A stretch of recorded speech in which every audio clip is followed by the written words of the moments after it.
The red light above the camera was already on. That mattered because once the red light came on, nothing was supposed to change. Johnny Carson stood behind his desk, one hand resting lightly on the polished wood, the other holding a note card he would never read. The Tonight Show audience was clapping so loudly the sound bounced off the studio walls and pressed into the chest like a physical force. 300 people on their feet, applauding a woman who had not yet spoken a single word. Elizabeth Taylor had just walked through the curtain. She did not smile. That alone was strange. Elizabeth Taylor always smiled when she entered a room like this. Not a big smile, not a performance smile, but something practiced, controlled, reassuring. The kind of smile that told the audience everything was fine, everything was familiar, everything was exactly where it was supposed to be. Tonight, there was none of that. She stepped forward slowly, her deep-colored dress catching the studio lights, her posture straight, her movements careful, almost deliberate. Her eyes went immediately to Johnny Carson, not to the audience, not to the orchestra, not to the cameras, to him. For a brief moment the applause continued, loud and automatic, but something in the room had shifted. People felt it without knowing why. That clapping began to lose its rhythm. A few people sat down before the others. Some stopped entirely, hands frozen mid-air. Johnny Carson did not move. For 30 years, he had mastered this moment. He knew exactly when to step forward, when to extend his hand, when to lean slightly toward a guest so the camera could catch the welcome. It was muscle memory. He had done it thousands of times, but now he stood perfectly still. His face was calm, but the calm did not reach his eyes, because 30 seconds earlier, backstage, he had been told something he was never meant to know, something that had no place on live television. Elizabeth Taylor reached the guest chair, but did not sit right. Away. She paused, just a second too long. Long enough for the director in the control booth to glance at the monitor and feel a flicker of unease. He could not. Cliff Sklain. Johnny stepped forward at last. He offered his hand. She took it. Her grip was steady, too steady. They exchanged the usual words. A greeting, a welcome, the kind of sentences that had been spoken on that stage for decades and meant very little by themselves. The audience laughed softly at the right places, but the laughter sounded thinner now, like it was coming from far away. Elizabeth finally sat down. Johnny returned to his desk. The orchestra faded, the room settled, and then it happened.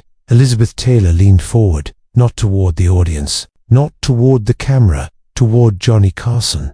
It was subtle. Most people would not notice it if they were not already paying attention, but Johnny noticed everything. He had built his life on noticing what others missed. Her hands rested together, in her lap. Her shoulders were squared, but there was tension there, held tight, like a breath that had not yet been released. Johnny began the interview, the way he always did. Light, familiar, a safe opening question, something about her work, something the audience expected. She answered politely. Her voice was calm, clear, perfectly measured, but she did not look at the audience. She kept her eyes on Johnny. The applause came and went. The cameras moved. The show continued. Yet something was wrong. Johnny felt it like pressure behind his ribs, a sense that the ground beneath the conversation was thinner than usual. He glanced down at his note cards, then back at her. The cards suddenly felt useless. The questions he had prepared no longer seemed to belong to this moment. Elizabeth answered. Another question. Then another. 12 minutes passed. 12 minutes that looked normal to anyone watching at home. 12 minutes that felt completely different inside the US studio. Then Elizabeth stopped speaking. She did not finish her sentence. She had not finished her sentence. She stopped. The silence was not long. Maybe 2 seconds. But on live television, 2 seconds is a long time. Long enough for a producer to reach for a headset. Long enough for a director to consider cutting to commercial. Johnny waited. Elizabeth took a breath. Then she stood up, not abruptly, not dramatically. She rose slowly, pushing herself out of the chair with deliberate care, as if she had already decided this moment long before she ever walked onto the stage. A sound moved through the audience. Not applause, not laughter, confusion. Johnny hopped from his seat without realizing he was doing it. Elizabeth, he said. She did not answer him right away. She turned slightly, as if to leave. One foot angled toward the curtain, toward the place where guests exited when their segment was over. But this was not the end of a segment. The cameras were still rolling. The red light was still on. Elizabeth Taylor paused. Her back was not fully to Johnny, but she was no longer facing him either. She stood between the stage and the exit, suspended in a space where no one was supposed to stand during a live broadcast. She turned her head, just enough to look at him over her shoulder. Her expression was not angry. It was not sad. It was resolved. "I can't," she said. 3 words, quiet, unadorned. "I can't." They landed in the studio, like something breaking. Johnny felt the blood drain from his face. He had heard every kind of sentence spoken on that stage. Confessions, jokes, lies, tears, disguised as humor, truths, softened for the audience. But never this. Never something that did not explain itself. Never something that refused to perform. The audience did not move. No applause, no laughter, no gasps. Nothing. The silence was total. Elizabeth did not elaborate. She did not turn fully back. She did not raise her voice. She did not say anything else at all. 3 words, and she began to walk. The director froze. Cutting to commercial would shatter the moment. Staying with it might destroy the show. No one had trained for this. No one had planned for a guest to walk out in the middle of an interview during Johnny Carson's final weeks on television. Johnny did the one thing he had never done before. He stepped out from behind his desk. He did not speak. He reached for her hand. Elizabeth stopped. She did not pull away. She did not turn around. She let him take her hand. The camera zoomed slightly, unsure what it was meant to capture now. Johnny's voice, when he finally spoke, was lower than usual, stripped of its practiced ease. He said, it was not a command. It was not a request for the audience. It was something else entirely. Elizabeth closed her eyes. Just for a moment, the audience remained standing, not because they were told to, but because no one knew what sitting down would mean. The orchestra was silent. The studio clock kept moving. Elizabeth turned back, toward Johnny. She did not sit. She stood there, close enough now that the microphones could pick up the sound of her breath. "I didn't come to perform," she said quietly. Johnny nodded once. "I know," he said. The truth of that sentence startled even him. Elizabeth looked out, toward the audience for the first time. 300 faces, watching her without expectation now, without hunger, without demand. She looked back at Johnny. "What I came to say," she said, "doesn't belong to them." Johnny did not answer right away. 30 years of instinct told him to guide, to redirect, to protect the show. Something deeper told him not to move. "Then say it to me," he said. Elizabeth searched his face. She was not deciding whether to trust him. She had already decided. She was deciding whether she was strong enough to finish. She took a step closer. The microphones caught her voice, but barely. "This is the last time," she said. Johnny's chest tightened. He understood immediately what she meant. His final weeks, his final nights, his leaving, a door closing. The audience felt it too, though no one could have explained it. Elizabeth's hand trembled slightly in his not fear release. "I carried this for 40 years, she said. Johnny swallowed the note. Card slid off his desk and onto the floor, unnoticed. The camera held steady. Elizabeth Taylor took another breath, and somewhere in America, millions of people leaned forward without knowing why, because something irreversible had just begun, and nothing, not the cameras, not the studio, not the history of the show, could stop it now. Long before the bright lights of Studio One, before applause and cameras and careful smiles, there was another night, a quieter one, a night that had no audience at all. Elizabeth Taylor was 20 years old. On paper, her life already looked finished in the best possible way. She had starred in major films. Her face was everywhere. Studios spoke her name with certainty, as if her future had already been written and sealed. But paper did not tell the truth. Inside, she was unraveling.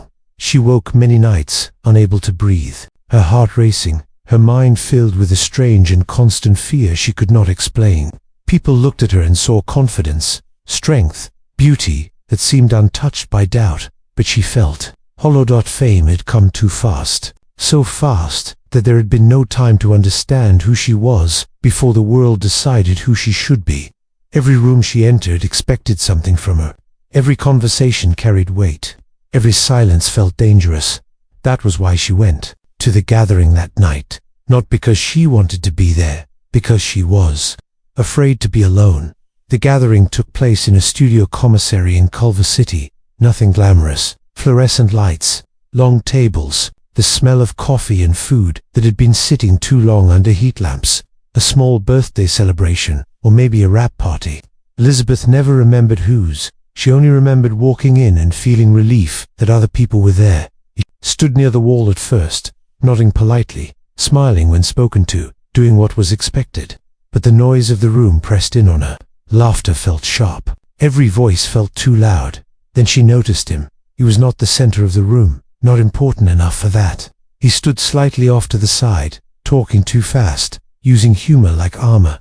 A thin young man with nervous energy and restless hands. He was making people laugh, but not in the confident way seasoned entertainers did.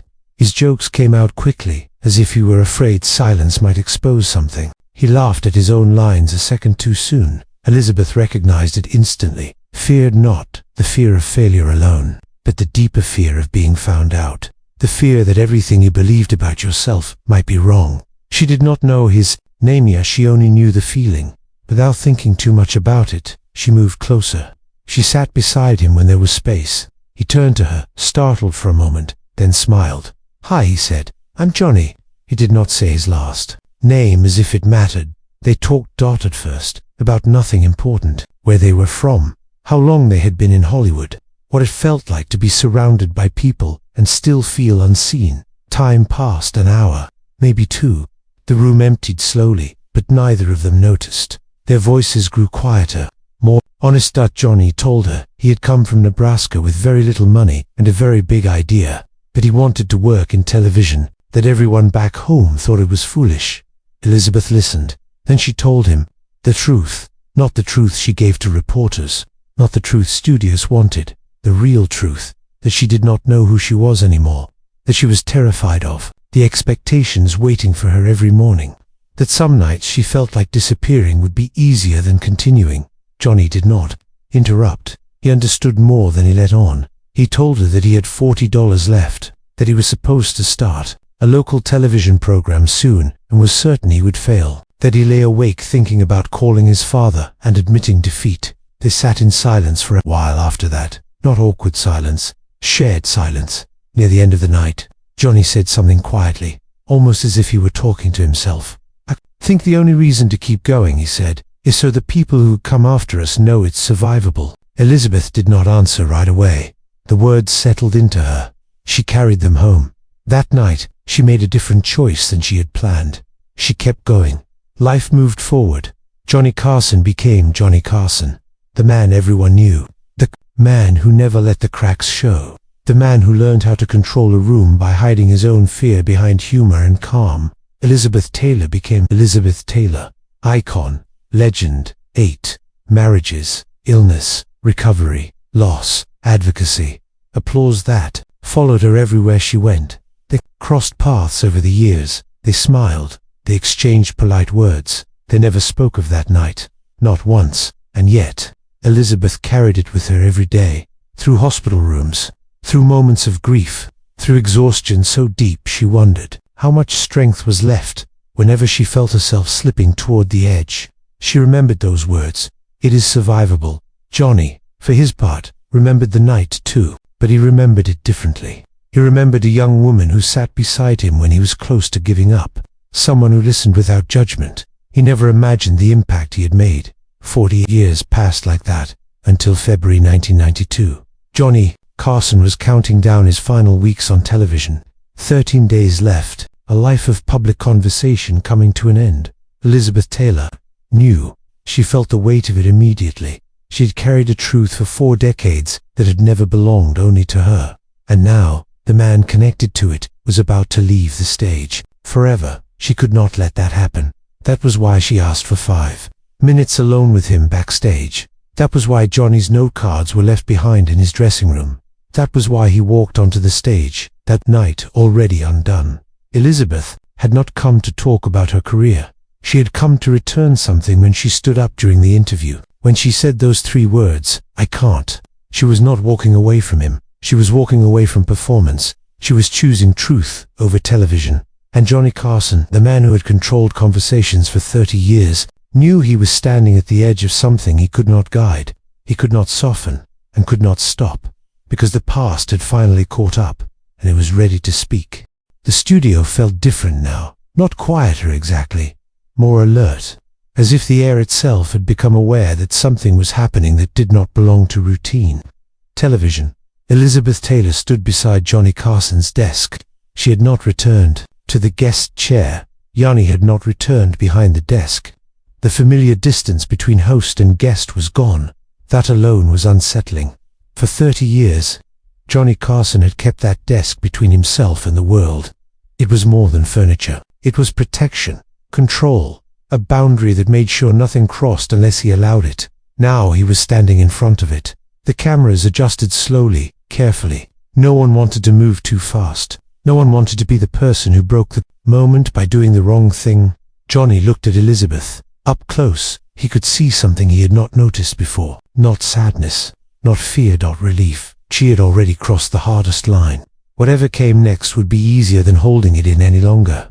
You don't have to, Johnny said softly. It was the instinct of a host, a reflex, an offer of escape. Elizabeth shook her head. Yes, she said, I do. She took a breath. Not the kind people take before speaking publicly, but the kind they take before telling the truth. I don't know how to do this on television, she said. Johnny nodded. Then don't, he replied. The audience leaned forward as one. Elizabeth turned slightly, angling her body so she was no longer facing the cameras directly. It was a small movement, but it mattered. She was no longer speaking to millions of people. She was speaking to one. I asked to see you earlier, she said, because I couldn't say this in front of anyone else first. Johnny remembered the dressing room, the closed door, the silence afterward, how his hands had felt numb when he walked toward the stage. I didn't think I would ever say it out loud, she continued. I told myself it was better left where it was. Her voice remained steady, but Johnny could hear the effort behind it, for careful control. The years of practice hiding vulnerability. For 40 years, she said, I carried something that didn't belong to me alone. The words hung there. Johnny did not interrupt. He did not joke. He did not guide. He waited. Elizabeth's hands tightened together. She looked down at them, then back up at Johnny. There was a night, she said, when I was very young, when everything on the outside looked perfect. Johnny's chest tightened. He knew this night now. He knew where this was going, even if he did not yet understand why. I was afraid, Elizabeth said, not of failure, of continuing. The audience remained silent. Elizabeth glanced at Johnny again, searching his face. Not for permission, for recognition. You remember, she said. Johnny did not answer right away. Yes, he said finally. His voice was different now, lower, unprotected. I do. Elizabeth swallowed. I didn't come here to talk about my career, she said. I didn't come here to talk about my life as people see it. I came here because you're leaving. Johnny felt the weight of the words settle into him. Leaving, retiring, disappearing. From the place where he had spent most of his life. I couldn't let you leave, she said, without knowing this. She took a step closer. The microphones caught the sound of her breath. That night, she said, you saved my life. The audience reacted without sound. A collective intake of breath, a shift in posture, something instinctive. Johnny stared. Addo, no, he said quietly. I don't think you did, she said firmly. You just didn't know it. She turned fully toward him now. I was sitting in a room with too many people and not enough air, she said. I was thinking about going home and not continuing, about what it would mean if I stopped. Johnny's hands rested flat on the desk. He did not realize they were trembling until later. You talked to me, she continued. Not like people. Talk to me then. Not like an actress. Like a person. She paused, and he said something. She said, you said it was survivable. The studio froze. Johnny felt as if the floor beneath him had shifted. He remembered the fluorescent lights, the nervous laughter, the young woman beside him who looked far more famous than she felt. I thought I was talking to myself, he said. Elizabeth smiled. Just slightly. So did I, she replied. For a long moment, neither of them spoke. Then Johnny did something no one had ever seen him do. He pressed his lips together. His eyes filled. He shook his head slowly, as if refusing to accept what was happening. I had no idea, he said. His voice broke on the last word. The audience did not move. Elizabeth stepped closer still. close enough now that there was no space between them that mattered. I carried it with me, she said, through hospitals, through losses, through days when I didn't think I could keep standing. Johnny closed his eyes. When he opened them, tears spilled freely. Not the controlled emotion of a television host, not the careful acknowledgement of a touching moment. Real tears, not unmanaged. The kind he had never allowed himself on camera. 4:30 seconds, Johnny Carson cried. He did not cover his face. He did not turn away. He let it happen. The audience rose slowly, not clapping, not cheering, standing because sitting felt wrong. Elizabeth reached out and placed her hand over his. "Look at me," she said gently. Johnny looked up. "We made it," she said. "Both of us." He nodded, unable to speak. When he finally found his voice, it was barely above a whisper. "I was going to quit," he said. I had my hand on the phone. Elizabeth's eyes filled. "I didn't know," she said. Johnny let out a breath that sounded like a lifetime leaving his body. "You sat down next to me," he said. He stared. Elizabeth squeezed his hand. The silence stretched again, deep, heavy, sacred. Finally, Johnny spoke. "I spent 30 years talking to people," he said, "and I never understood this." He looked at her. "Some conversations," he said, "aren't for the audience." Elizabeth nodded. "They're for the two people having them," she said. The cameras kept rolling. America leaned in, and nothing about The Tonight Show would ever feel the same again.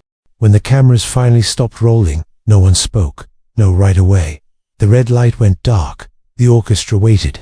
The director did not call out instructions. Crew members stood exactly where they were, as if moving might break something that he had just been created. Johnny Carson was still seated at his desk. Elizabeth Taylor stood beside him, her hand resting lightly on his. Neither of them seemed aware of the studio anymore. For 30 years, Johnny had ended conversations cleanly. A joke, a thank you, applause, a cue to move on.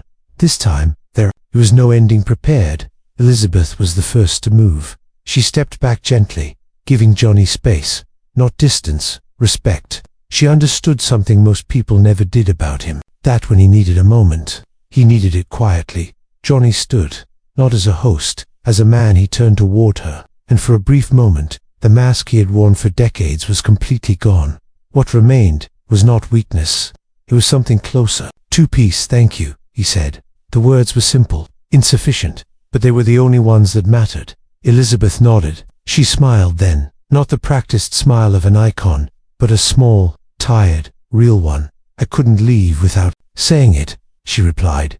They walked together toward the curtain, backstage. Their bright lights gave way to harsh fluorescence. The noise of the studio faded behind them, replaced by a quiet that felt heavier than applause ever had. They stopped near the edge of the hallway. Two people who had carried the same moment for 40 years finally stood inside it together. "We're never supposed to know," Elizabeth said softly. Johnny shook his head. "Maybe," he said, "but I'm glad I do." They did not embrace. They did not need to. She squeezed his hand once more, then turned and walked away. Johnny watched her go. Then he stood there alone for a moment, longer than anyone expected, not frozen, thinking. When he finally turned back, toward the studio, the Tonight Show desk waited for him, familiar, safe, but something about it had changed forever. That episode aired later that night. By midnight, NBC's switchboard was overwhelmed, not with complaints, not with praise, with silence breaking. Calls came in from people who had never called a television network before. Men, women, young, old, voices shaking. Some could barely speak. They did not ask for Johnny Carson. They did not ask for Elizabeth Taylor. They asked for someone to listen. Mental health organizations reported a surge in calls over the next 72 hours. Counselors noticed the same phrase repeated again and again by people who had watched. "It's survivable." Letters arrived by the hundreds. Not fan mail. Not admiration. Confessions. People wrote about nights they had never spoken of. Thoughts they had never shared. Moments when one sentence, spoken by someone who did not even know them, had kept them here. Johnny Carson read many of those letters. He did not talk about them publicly. He did not reference the episode often. But people close to him noticed something different in the days that followed. A softness, a quiet thoughtfulness between jokes. A man who no longer needed to fill every silence. Elizabeth Taylor returned to her life as well. To hospitals, to advocacy, to work that mattered deeply to her. She did not give interviews about that night. She did not clarify or explain. She did not need to. Every year after that broadcast, Johnny placed a phone call on the same date, February 21st. The calls were never long. No one recorded them. No one listened in. Those who knew them both believed that very little needed to be said. Some truths, once spoken, do not require repetition. Johnny Carson retired 3 months later. His final show was warm, modest, grateful he did not revisit his career. He did not mention that night, but those who had watched closely understood something. The man who left the stage was not the same man who had stood there before. Elizabeth Taylor walked out and said 3 words. He had spent 30 years giving people space to speak. That night, someone had given it back to him. Elizabeth Taylor lived many more years. She continued her work quietly, fiercely. When she passed away, among her personal belongings was a small note card. 6 words written in her hand. It is survivable. He was right. Johnny Carson lived the rest of his life privately, intentionally. He avoided the spotlight he had once commanded, so effortlessly. But on quiet evenings, those closest to him noticed something, a sense of completion. The February 21st, 1992 episode of The Tonight Show is now studied, archived, remembered, not because it was dramatic, because it was honest. It reminded people of something easily forgotten in a loud world. That one sentence, one moment, one conversation, spoken without performance, can echo for decades. Somewhere, right now, someone is sitting in a quiet room, believing they are alone in what they carry, and somewhere else, someone is saying something they think will be forgotten.